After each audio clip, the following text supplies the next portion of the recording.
Capitan Laserhawk, la serie di cui è impossibile parlarne male perché è fatto con personaggi della Ubisoft. Come ho conosciuto questa serie? Io l'ho conosciuta grazie a mio fratello che una volta mi venne a dire: oh, c'è questa serie qui, trapiena i personaggi della Ubisoft tipo Rayman. Diciamo che i personaggi della Ubisoft sono l'unica cosa bella. Però andiamo con ordine. La trama, cerco di non essere troppo nel dettaglio. Pensi gli Stati Uniti sono diventati la nuova Cina, infatti vanno con questo sistema a crediti dove se tu ti comporti male allora il tuo status scende. La città è anche bella piena di ribelli che sono ricercati dalla polizia, tra cui Laserhawk, un soldato che si è rivolto contro dopo essersi fatto montare un braccio bionico e dopo 1000 peripezie viene catturato da questa pazza che gli impianta un chip nel cervello che lo farebbe esplodere se non segue gli ordini. Io dopo questa scena qui ho subito pensato alla Suicide Squad. È una citazione palesemente perché è letteralmente la stessa identica scena. Questa più o meno è la trama. Allora, parto subito col dire che questa è la mia opinione, quindi ovviamente sarò molto soggettivo. La serie, ve lo dico subito, è ok, non la odio affatto, però secondo me è una mancata opportunità. Personaggi io vi dico, li ho percepiti come una sorta di Ubisoft che ti rimette per farti tipo poi l'occhiolino e dirti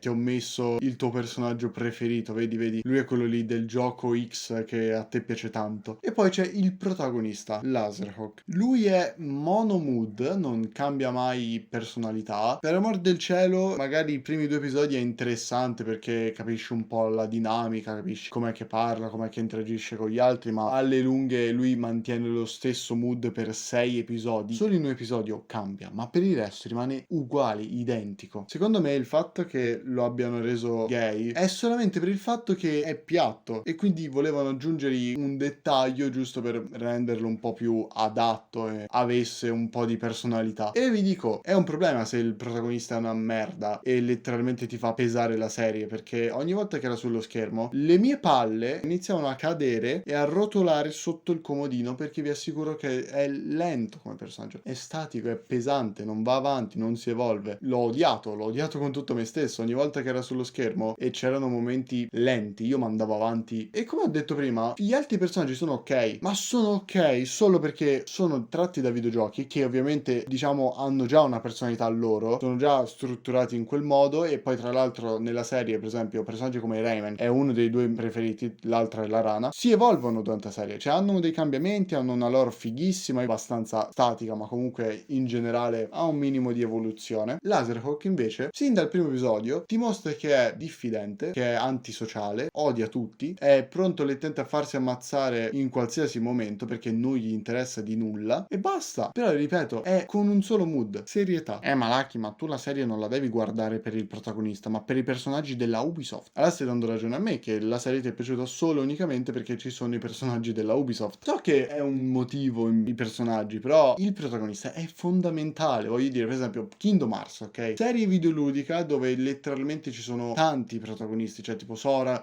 Riku, Kairi, Roxas che più ne ha più ne metta, e con qualche personaggio di Final Fantasy giusto per farsi pubblicità. E loro sono interessanti, cioè durante la saga ti incuriosisci. Se tu avessi comprato il primo giusto per provarlo perché c'erano i personaggi della Disney, va benissimo, però se continui e vai per gli altri, tipo il 2, il 3, Bird by Sleep, tutta questa roba qua, di sicuro lo fai perché ti interessa la lore, perché c'è tutta questa roba qua, e anche per i protagonisti, non perché ci sono solamente i personaggi della Disney, perché in quel caso saresti un coglione. Cioè è come se la Ubisoft cercasse di farti un pompino mentre tu guardi la serie, perché ripeto, Laserhawk è fatto male. Poi la serie com'è che ti trasmette la storia di questo Eden, questa Cina qui funziona? Semplicissimo, te lo dice ma letteralmente in modo lento, non ha senso questa cosa, io non l'ho ben capita. Fino ai primi 3 episodi mi sembra andava tutto ok, era lineare, bellina, non so il perché, però dalla quarta puntata in poi è diventato noioso. Cioè io mi ricordo letteralmente stavo guardando, mi sembra il quarto episodio, per farvi capire, mi sembrava di stare lì davanti da 5 ore, quando in realtà erano passati solamente 5 minuti, nel senso, dopo diventa inutilmente pesante, che non vuol dire che non è bello, perché per esempio Breaking Bad, sì io so, sto facendo un sacco di paragoni, però perdonatemi, i primi episodi è lento, inizia lentamente, dopo i primi episodi però è molto interessante, anche se c'ha episodi ovviamente ripetitivi, però comunque rimane interessante. Quindi Laserhawk per me è una mancata opportunità perché, ripeto, il protagonista aveva molto potenziale, ma non l'hanno saputo sfruttare. Infatti è noioso perché rimane uguale dal primo episodio all'ultimo, non cambia. E l'unico cambiamento che io ho visto fare è stato lui che letteralmente passa da essere vivo a morto in 5 secondi. Unico cambiamento che ho visto da parte sua. Per il resto è sempre lo stesso. Però come ho detto, sì, è una serie abbastanza interessante. Mi sono interessato solamente agli altri personaggi perché, come ho detto prima, erano molto più interessanti di lui. Quindi per me è un 7 su 10. Grazie per avermi ascoltato per questo breve video. Seguitemi, se avete delle opinioni lasciatemi qui sotto sui commenti. Andate anche negli altri link che la tengo qui in descrizione e ci vediamo al prossimo video. Ciao ciao!